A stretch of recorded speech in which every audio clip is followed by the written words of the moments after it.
importancia que nos une por encima de todas las diferencias que tengamos de conceptos, pareceres, formas de vida. Lo único que nos permite poder vivir en una unidad concreta es la presencia del Señor sobre nosotros, ¿verdad? El único que nos permite unir pensamientos y tener un propósito unánime en todas las cosas que podemos hacer. Cuando la iglesia está unida, la iglesia es una iglesia poderosa.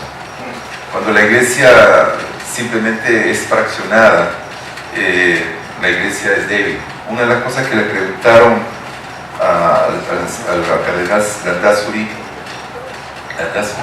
Cipriani, yo estoy con el antiguo, ya creo que murió, ¿no? Pero por ahí, eso me dio la promoción, ¿no?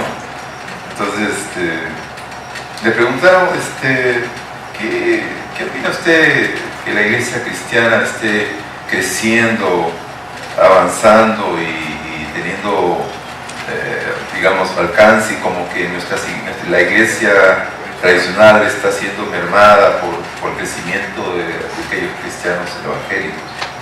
Y una de las cosas que le preocupa, ¿no le preocupa eso? Le preguntaron a Cipriani. Bueno, no me preocupa, la verdad, no estoy preocupado por ello. ¿Pero por qué no está preocupado? Porque le responde Cipriani al periodista.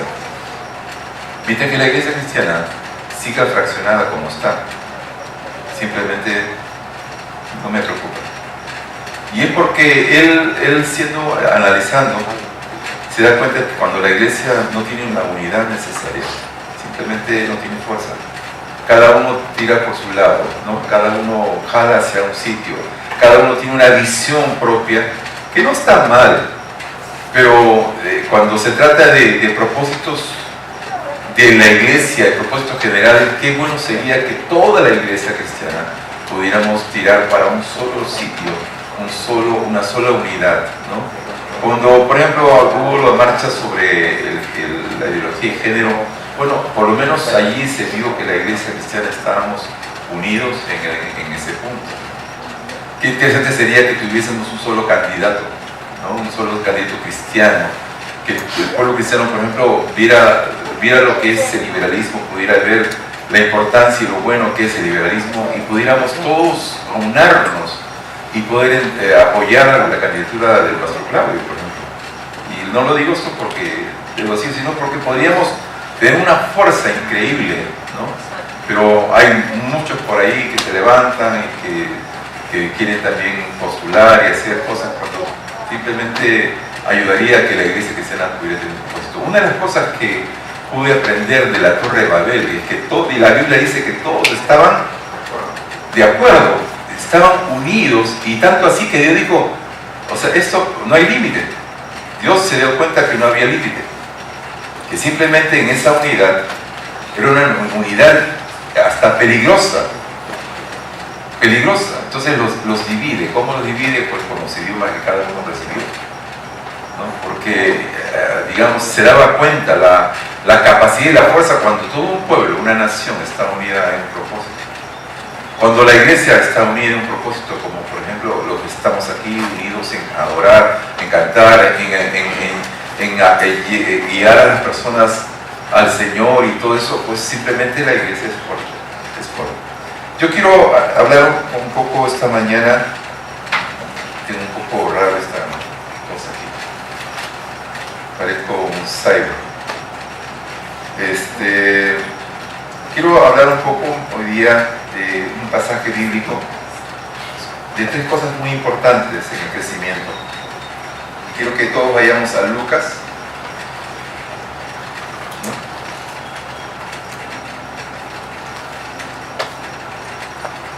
¿no? Lucas.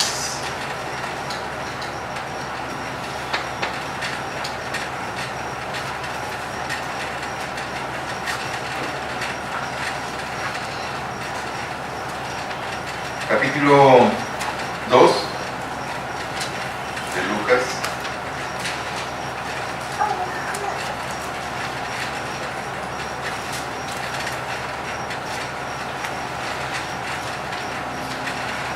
Versículo 52.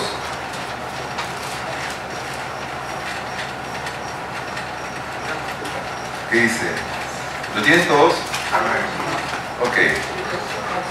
Dice la palabra en Lucas 2:52. Y Jesús crecía en sabiduría y en estatura y en gracia para con Dios y los hombres. Repita conmigo todos. Y Jesús crecía en sabiduría y en estatura y en gracia para con Dios y los hombres.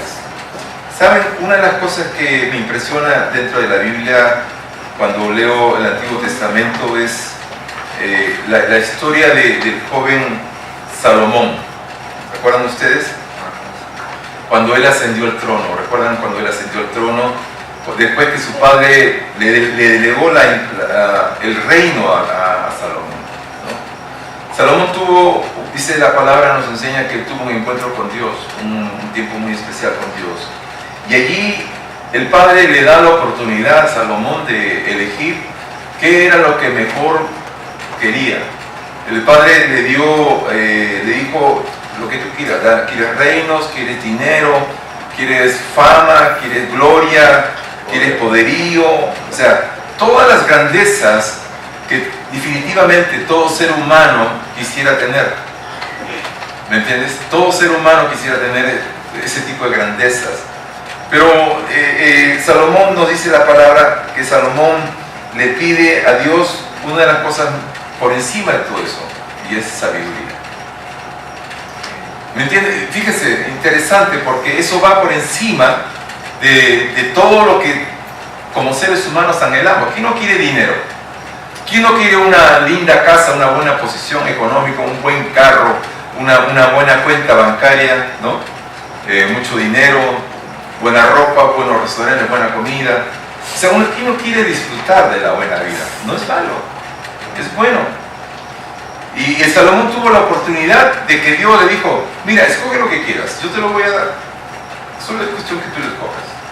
Tú eliges lo que tú quisieras tener. Y Salomón, en vez de irse hacia la parte material, le pide sabiduría, ¿no? Pero sabiduría ¿para qué? Para poder gobernar una nación grande, una nación poderosa. ¿Por qué razones? Salomón se daba cuenta y se sentía limitado, que él sabía, tenía conocimiento de que él estaba limitado y que no tenía la experiencia necesaria para poder gobernar una nación como la de Israel. Era obvio, ¿no?, que en su corazón había dudas, había temor e incertidumbre. ¿Cómo voy a hacer esto? ¿Cómo voy a gobernar? No me puedo comparar. A veces uno se compara con la imagen del padre o de la madre, ¿no? Mi mamá fue esto, mi papá fue esto. Yo nunca voy a poder llegar a ser como él. Cuando un padre es famoso, es muchas veces difícil de que a veces los hijos no logran poder llegar a ese nivel o superar las hazañas, ¿no?, de aquella persona. Una de las series que me ha estado gustando ver es una serie que se llama Los Vikingos. No sé si ya lograron ver ustedes en Netflix o en Netflix. Yo todavía no la veo. Tienen que verla. O sea, yo a veces me pongo a ver y puede ser muy adictivo porque, ¿no?, entras y no quieres parar, pero tienes que cortar, pues si no, va capítulo en capítulo.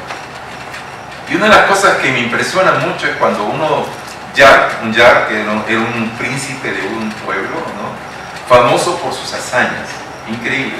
Cada hazaña, eran conquistadores, iban de pueblo en pueblo, saqueaban, mataban, hacían cosas terribles, ¿no? Y esa fama con la cual ellos se envolvían, pues sencillamente era una fama que corría por todos los pueblos que eran de ese tipo si no me equivoco, nórdicos.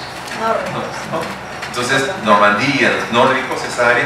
Entonces corría la fama y los hijos que venían atrás o los mismos compañeros del pueblo, del lugar, querían imitar a los príncipes, imitar en sus hazañas y que se cantara de ellos, se hablara en poesías, que la gente pudiera de generación en generación pasar la fama de aquella persona.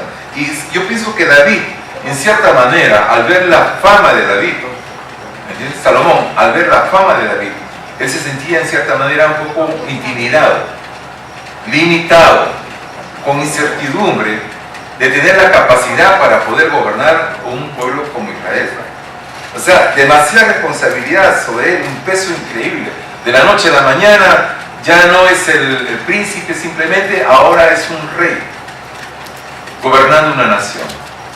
Una responsabilidad, un peso, ¿no? Nadie puede llegar a entender a las personas hasta que no asumen la responsabilidad de esa persona. Muchas veces como niños o como hijos hemos sido criticones de los padres. Si mi papá es así, no sé cuánto, nos quejamos de los padres, nos quejamos de la mamá, nos quejamos constantemente, ¿verdad? Cuando hemos sido jóvenes.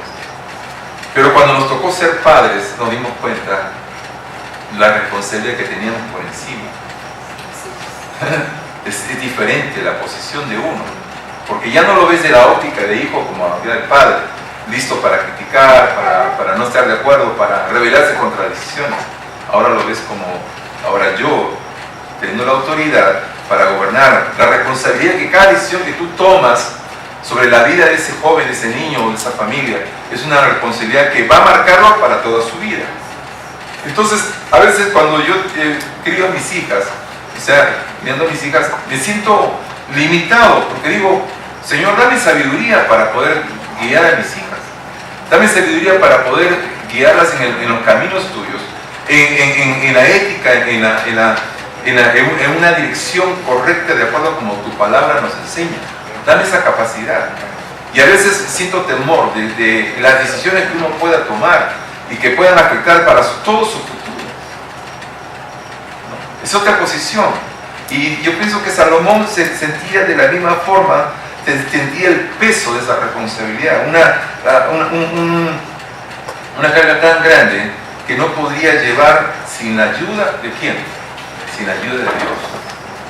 A Salomón no le preocupaban las cosas materiales, no estaba preocupado él, capaz porque estaba rodeado de riqueza.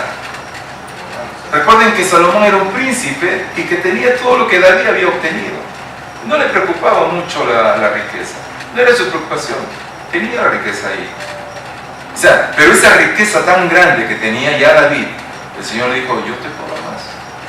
Puedo darte los reinos, puedo darte el poderío, la grandeza y lo que tú quieras. Solo es cuestión de que me pidas. Pero Salomón, la sabiduría de Salomón, a Salomón le pide al Señor que le diera sabiduría. Miren lo que dice Proverbios capítulo 1. Veamos Proverbios.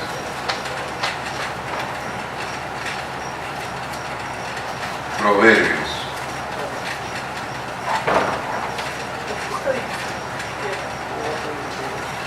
El capítulo 1, versículo del 1 al 7. Lo leen conmigo, me avisan si están listos para continuar con esa parte de la lectura. A ver, ¿me encontraron? 1, 2, 1, 2, tanto. Los proverbios, dice el versículo 1, los proverbios de Salomón, hijo de David, rey de ¿qué? De Israel. Para entender sabiduría y doctrina, para conocer razones prudentes, para recibir el consejo de prudencia, justicia, juicio y equidad, para dar sagacidad a los simples y a los jóvenes inteligencia y cordura.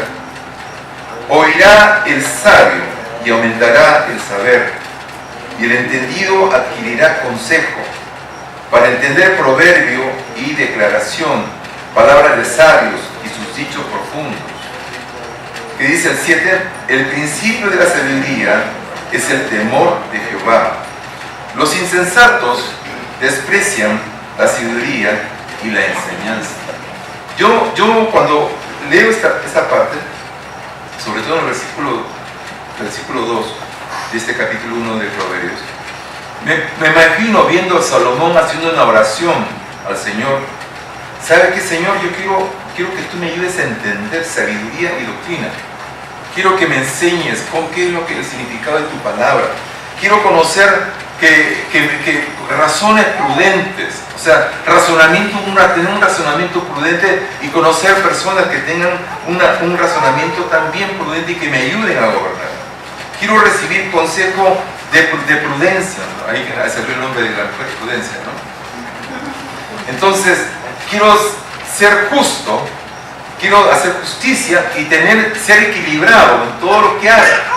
Me preocupa eso, yo quiero tener esas cosas, quiero que me enseñe, quiero que me des sagacidad y que me des inteligencia y sepas y sea una persona que tenga cordura, que sea cuerdo. La otra cosa es, quiero oír a las personas que son sabias y aumentar el saber así.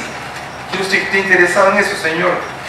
Yo quiero tener entendimiento, adquirir consejo de las personas con las cuales yo me puedo rodear y aprender de ellos. Para entender proverbios, para poder dar declaración para palabras de sabios y sus dichos profundos. Quiero poder obtener esa profundidad en mi vida, ¿no?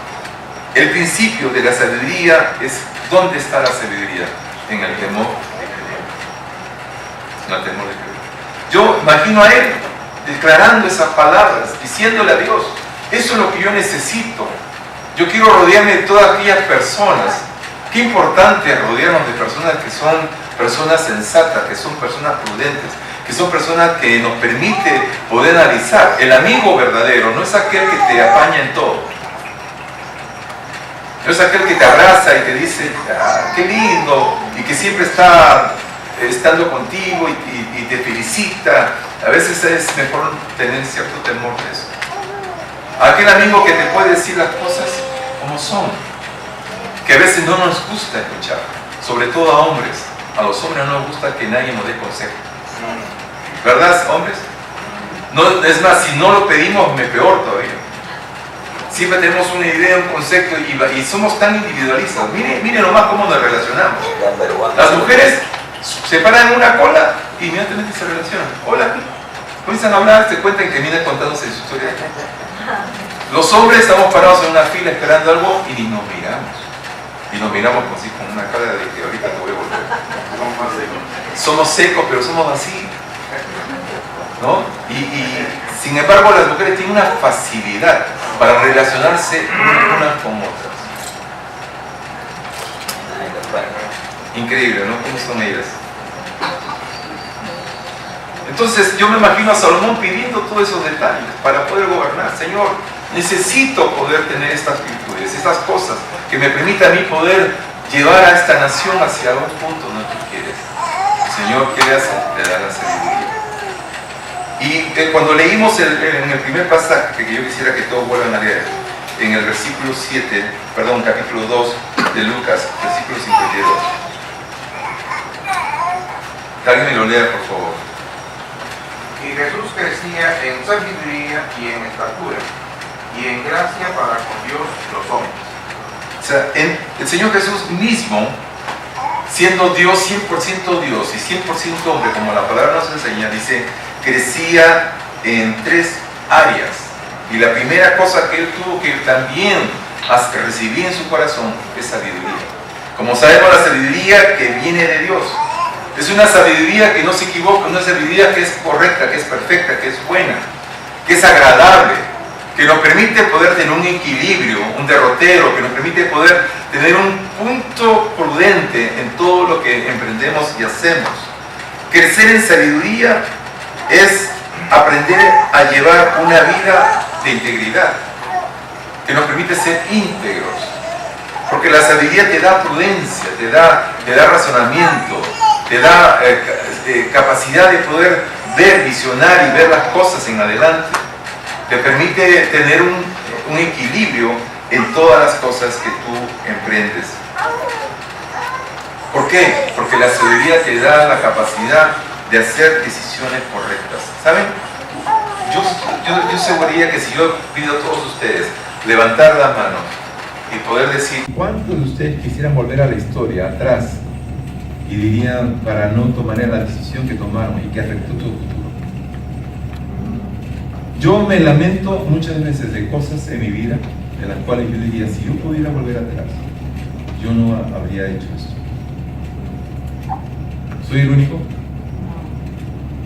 Porque nos dimos cuenta que en nuestro camino nuestras decisiones causaron daño, dolor, tristeza a otros y a nuestro enemigo. Y hemos llegado muchos a la conclusión de arrepentimiento, ¿no? De dolor en tu corazón. Si yo hubiese hecho correctamente esto, si yo no hubiese tomado decisiones abruptas, la peor decisión que uno puede tomar en su vida es cuando tu mente está caliente. Cuando has llegado a la discusión, pase por favor, adelante y así. Tome asiento, gracias. Cuando has llegado a tomar decisiones en mal momento, una de las cosas que he aprendido en mi vida es no tomar decisiones cuando estoy enojado, porque son las peores decisiones. Tomar decisiones enojado simplemente es cerrar en el camino. Pero a veces nos enojamos, a veces nos amargamos, sentimos cólera, sentimos frustración y queremos tirar todo por la borda. Ya, termina esto, que se acabe. Sale de nuestra función. Pero la mejor manera de poder tener eso es cuando tú tienes temor a Dios.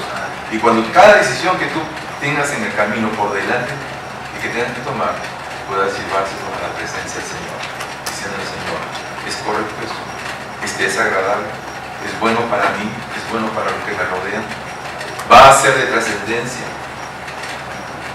Si no, vamos a estar lamentándonos siempre, ¿no?, en nuestras vidas de haber tomado decisiones que no son correctas, ¿no? Recordemos que las decisiones que tomamos tienen consecuencia a futuro. Todo lo que decisiones que podemos tomar va a tener una consecuencia a futuro. Todo va a afectar. Por eso es tan importante pedirle sabiduría al Señor. Y el Señor Jesús crecía en esto, en sabiduría. Reconocemos pues a través de todo del Nuevo Testamento las palabras del Señor Jesús, la profundidad con la cual Él hablaba y la forma en que Él contestaba y las decisiones que Él tomaba eran decisiones sabias, porque Él estaba lleno de la sabiduría de Dios. Esa misma sabiduría que le fue dado a un mortal como Salomón, esa misma sabiduría le nos puede ser dado a nosotros cuando la solicitamos. Sabiduría para guiar, sabiduría para administrar, sabiduría para gobernar el hogar, la familia, la empresa, los negocios, sabiduría para hacer cosas, para decisiones, sabiduría para toda área de tu vida, sabiduría espiritual, sabiduría hasta para invertir el dinero en negocios, que permita poder prosperar, que permita poder crecer y que no te lleve a una situación difícil. Cada decisión necesitamos de la sabiduría de Dios para poder hacer las cosas con equilibrio, como debe ser, con balance en nuestros caminos. El ser humano siempre tiene tendencia a irse a la derecha, a irse a la izquierda, siempre. Pero cuando la palabra nos enseña que se encomienda al Señor tus caminos, dice la palabra, y Él los va ¿a qué? A enderezar. O sea, en otras palabras, si cada decisión, cada cosa en mi vida, yo la pongo en la presencia de Dios, en las manos de Dios, pues simplemente Él las va a enderezar. Esa es la oportunidad que les damos al Señor, decirle, Señor, endereza lo que tiene que enderezar, cambia lo que tiene que cambiar, guíame hacia la derecha o a la izquierda, pero donde tú quieres que yo vaya, porque bajo tu guía yo sé que no hay pierde, yo sé que no hay tropiezo, yo sé que vamos a tener un buen final cada vez que nosotros tomamos decisiones por nuestras propias decisiones, por nuestro propio criterio, simplemente fracasamos en nuestro camino. ¿Está entendiendo, verdad? Amén. Dice la palabra en el punto 2 que Jesús crecía también en estatura. Y esto no solo se refiere a la estatura física, sino a la estatura de la madurez espiritual. Qué importante es uno crecer en estatura alimentándose adecuadamente. Si no te alimentas adecuadamente, simplemente vas a ser un niño raquítico, una niña raquítica. Yo me acuerdo que Belén, cuando nació, ella nació, parece con 7 o 8 meses, creo, no recuerdo bien. No, nació pequeñita, nos fuimos a vivir a Tarapoto, y la pobre pues era una flaquita, delgadita, hasta me daba miedo cargarla porque se andaba partida en dos. Y yo me acuerdo que en el proceso de crecimiento pues le dio una neumonía, en Tarapoto, parece mentira, hace sol pero hay mucha humedad y le dio una neumonía y ella le afectó. Entonces, en los primeros años, 4 años creo, los primeros 4 años, flaquita, delgadita, puro, o sea, flaquita, delgadita totalmente. Y me decía, yo estaba bien preocupado por su salud. Nos preocupábamos con su mamá de darle buen alimento, que no le faltara leche, que pudiera tener un balance. Pero ella toda la vida, aún de niña, era muy esticosa con lo que comía y con lo que come hasta ahora. Tú le puedes ofrecer algo y para que para ti es rico y eso ya no es rico. Pero sí es rico. No, eso no es rico. No. Ella le gusta por mucho el pay de limón. A mí me encanta el pay de limón. Yo le digo, tengo una tartaleta de limón. No, eso no es pay. Yo quiero un pay. Pero es mi mismo. No, yo quiero un pay. O sea, y se cierra y no. Bueno, total, la preocupación de todos nosotros era que pudiera crecer, que pudiera desarrollar y no ser tan delgada como era. Había cierto temor y la llevamos al médico, todo. No sabíamos qué hacer hasta para que coma. Había que perseguirla para comer. Y un día, tristemente, a mi suegra se le ocurre decirle, denle Wenton. ¿El Welton o Wenton? Welton. Bueno, denle. Y comenzamos a dar Welton. Así que la pobre más o menos después del Welton había comido ya, se echaba a dormir.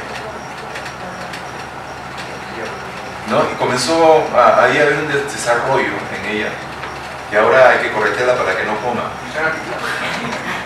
No, porque ella puede, mira, acaba de almorzar y a los 20 minutos me está diciendo, ¿puedo comer cereal con leche? Yo se acaba de almorzar y esto no un poco, o sea, ahora hay que corretearla a lo contrario. Antes había que corretearla para que coma, ahora hay que corretearla para que ya no coma.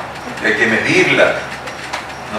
Qué tan importante es que nosotros tengamos un crecimiento en nuestras vidas, que no solamente sea haya un balance en el crecimiento físico con respecto a una buena alimentación.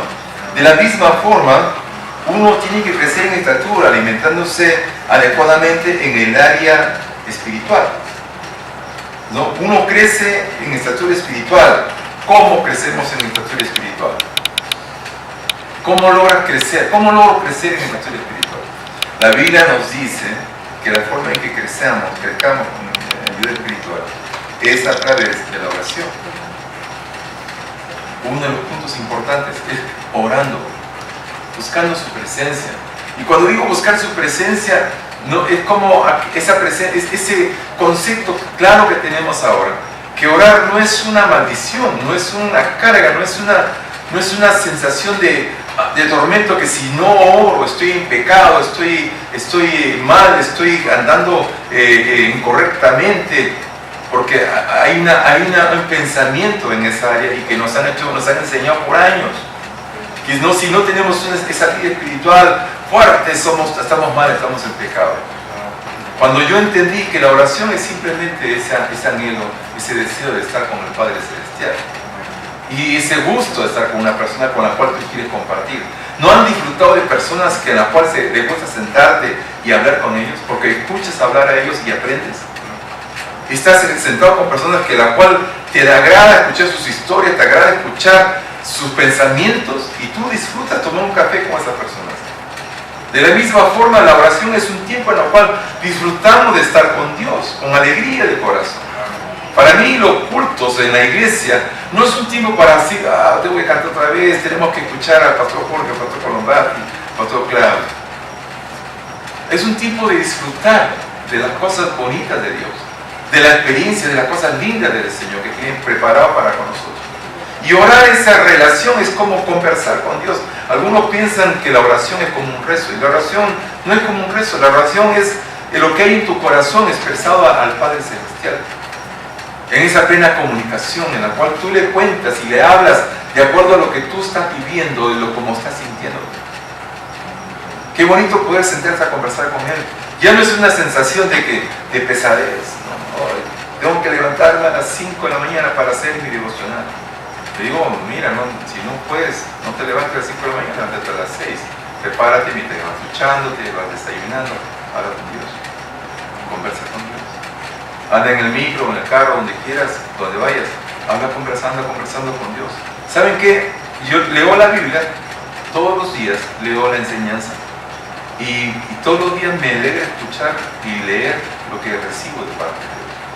Disfruto de eso, disfruto eso para mi vida, porque comienzo a entender, comienzo a comprender, pero sobre todo disfruto de poder hablarle a Dios cómo me siento, cómo estoy, en qué condiciones me encuentro, cuando yo le puedo manifestar mis sentimientos, y a veces reniego también, porque ¿quién no reniega? Vean los hombres de Dios en la Biblia y van a encontrar muchos hombres de Dios que se enojan con Dios.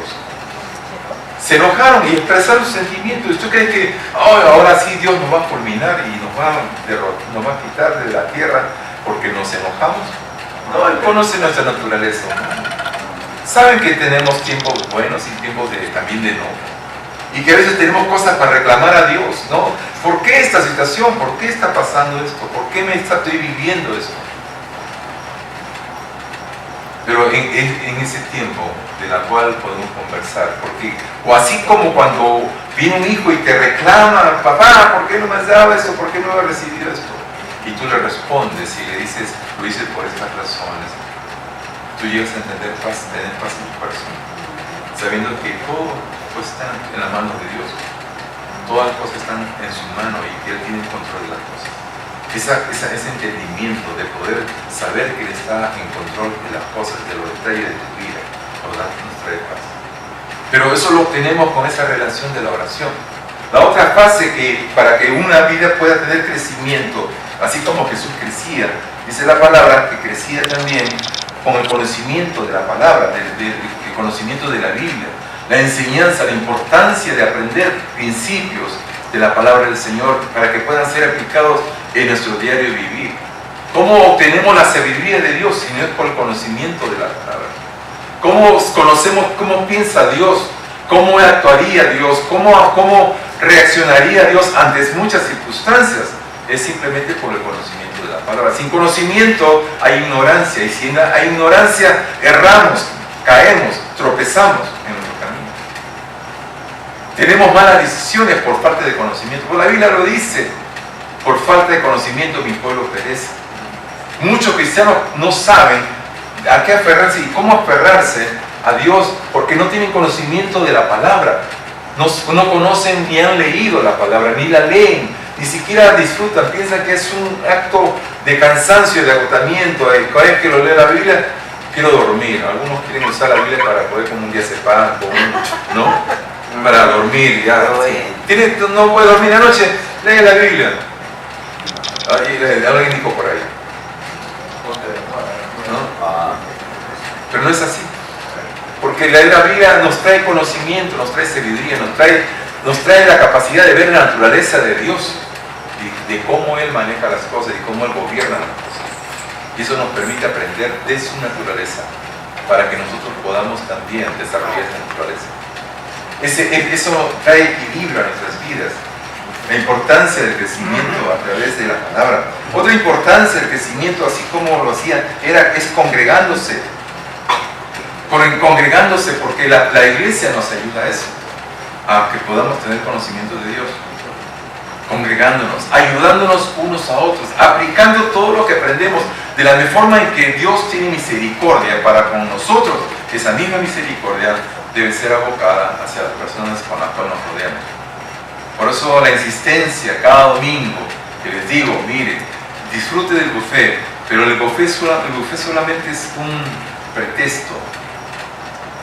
¿Para qué? Para que podamos vivir y nos conozcamos, para que vivamos en comunidad, para que aprendamos a conocernos, a ayudarnos unos a otros. Una palabra de aliento en momentos más difíciles.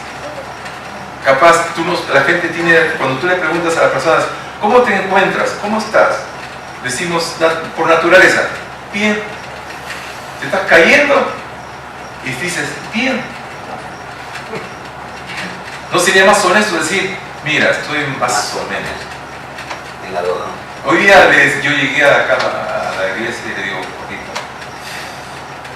siento bien, hoy día no he dormido bien la noche, no podía respirar, y le digo, no me siento bien decaído. Y le digo, y en eso Llega el dueño y me dice, ¿cómo estás? Bien. Y se respondí, ¿no? Cuando pude haber dicho, más o menos. Con honestidad, ¿no? Como debe ser. Pero a veces decimos cosas por otras cosas. Miren lo que dice Efesios, ya para terminar.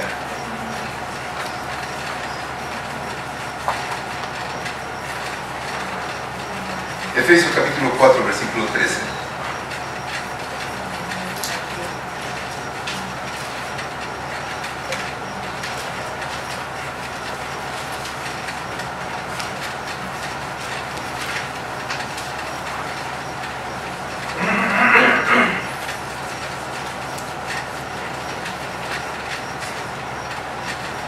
¿Qué dice? Efesios capítulo 4, versículo 13. ¿Qué alguien lo lea? Solícitos a guardar la unidad del Espíritu en el vínculo de la paz. 13. 4, 13. A 13. Hasta que todos lleguemos a la unidad de la fe y del conocimiento del Hijo de Dios, a un varón perfecto a la medida de la edad de la plenitud de Cristo. ¿Cuál es la mente del cristiano? A la estatura de Cristo. Esa debería ser nuestra meta para poder vivir la vida diaria. Llegar a ese nivel. En otras palabras, madurez espiritual. Una madurez. No hay mejor cosa que andar con personas que son maduras y que puedes aprender de ellos y que puedes sacar conocimiento de ellos y que puedes recibir consejo de ellos. Cuando a veces personas llegan a mí y me piden consejo, yo le pido a Dios, digo, dame sabiduría para contestar. Y cuando viene el consejo, te digo, esto es un consejo, no es una imposición. Tú lo puedes tomar o lo puedes dejar. Tú puedes elegir entre si hacerlo o no hacerlo. Yo no me voy a molestar la decisión que tú tomes. Voy a lamentar si la decisión que tú tomes sea incorrecta. Pero es tu decisión. Es tu decisión. Qué importante es la madurez espiritual en nuestras vidas. Nos permite poder andar en el equilibrio necesario para nuestro camino. Jesús decía en estas 3 áreas, Él tuvo mismo que desarrollar estas 3 áreas. Salomón, siendo un hombre bendecido, también solicitó sabiduría. Y nosotros como personas, como cristianos, ya sea para toda área de nuestras vidas, debemos solicitar de Dios que esa sabiduría venga de Él. Venga a nosotros. Que en vez de preocuparnos de buscar la riqueza, que la riqueza va a llegar, la prosperidad llega, porque el que tiene sabiduría puede ver como aventaja a todos, porque ve la cosa de arriba, lo ve en ese nivel y puede observar los detalles de cómo tener un plano y saber dónde están todas las cosas y poder acertar en cada decisión que tú tomas en tu vida. Cuando tú rechazas la sabiduría, es como dice el necio, ¿no? Es como estar debajo de aquello y no poder ver más allá, no poder observar más allá, porque simplemente tus ojos, tu mente no te permite, tu grado espiritual no te permite ir mucho más allá. Simplemente vas a tomar decisiones de acuerdo como aquel caballo que le ponen a ver, ¿cómo le llaman? Sí, le tapan los ojos, ¿verdad? Para evitar, no entiendo las razones, pero para evitar algo quieren evitar, pero es como no te permite poder más allá de lo que está puesto en tus ojos. Para que no se, ¿no? Pero sin embargo, cuando tú tienes la sabiduría y la solicitas a Dios, te permite estar por encima de todo y tener un panorama amplio de ver las cosas. Es más, la sabiduría trae más sabiduría y trae más puertas abiertas también. Trae mayores oportunidades en todas las áreas de tu vida. Por ejemplo, en negocios, en empresa. Dice, Si puedo hacer esto, puedo hacer esto, y si puedo hacer esto, puedo hacer esto. Porque eso trae esto, y esto trae esto, y esto trae esto. Y te permite ampliar de una forma que tú dices, no hay límite. Porque tenemos la sabiduría de parte de Dios.